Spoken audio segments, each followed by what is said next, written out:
Hello welcome. ಇವತ್ತು ಪಡ್ಡು ಬಗ್ಗೆ A to Z ತಿಳ್ಕೊಂಬ. ಕಡೆ ಪಡ್ಡು ತಿಂದ್ಕೊಂಡು ಜಡ್ ಆಗ್ಲಿಕ್ಕೆ ಸ್ಟಾರ್ಟ್ ಮಾಡು. 2 ಲೋಟ ಅಕ್ಕಿನ 1 ಚಮಚ ಮೆಂತ್ಯ ಸಂತಿಗೆ 2 ತಾಸು ನೆನೆಸಿಟ್ಕೊಳ್ಳಿ. ಹಾಗೆ 1 ಲೋಟ ಉದ್ದಿನ ಬೇಳೆನೂ 2 ತಾಸು ನೆನೆಸಿಟ್ಕೊಳ್ಳಿ. 2 ತಾಸು ಆದಮೇಲೆ ಸ್ವಲ್ಪ ನೀರು ಹಾಕಿ ಎರಡನ್ನೂ ಸಪ್ರೇಟಾಗಿ ಬೀಸ್ಕೊಳ್ಳಿ. 1/4 ಕಪ್ ತೆಳುವ ಅವಲಕ್ಕಿನ ತೊಳೆದು ಉದ್ದಿನ ಬೇಳೆ ಸಣ್ಣ ಆದ ಕೂಡ ಅದ್ರ ಸಂತಿಗೆ ಹಾಕಿ ಬೀಸ್ಕೊಳ್ಳಿ. ಅಕ್ಕಿನೂ ಸಣ್ಣಕ್ಕೆ ಬೀಸಿ ಉದ್ದು ಬೀಸ್ ಪಾತ್ರೆಯಲ್ಲಿ ಹಾಕಿ ರಾತ್ರಿ ಇಡಿ. 8 ರಿಂದ 10 ತಾಸು ಬಿಟ್ಟ ಮೇಲೆ ಸಮ ಹುಳಿ ಉಳಿತು.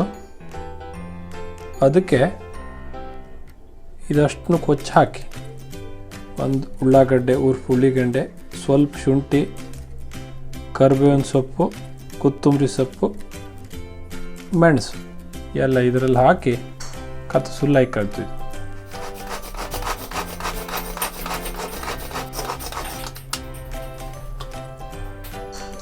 ಇದ್ರ ಸಂತಿಗೆ ಉಪ್ಪು ಹಾಕಿ ಸಮ ಮಿಕ್ಸ್ ಮಾಡಿ.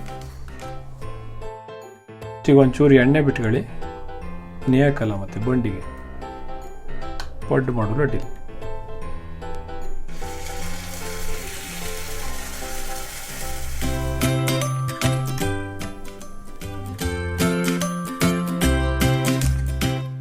ಪಡ್ಡು ರೆಡಿ. ಪಡ್ಡು ತಿಂದು ಜಡ್ ಹಾಕೋದ್ರ ಒಳಗೆ ಕೆಳಗಿದ್ದ ಬಟನ್ ಒತ್ತಿ ಸಬ್ಸ್ಕ್ರೈಬ್ ಮಾಡ್ಕೊಂಡು ಹೆಡ್ ಆಗಿ.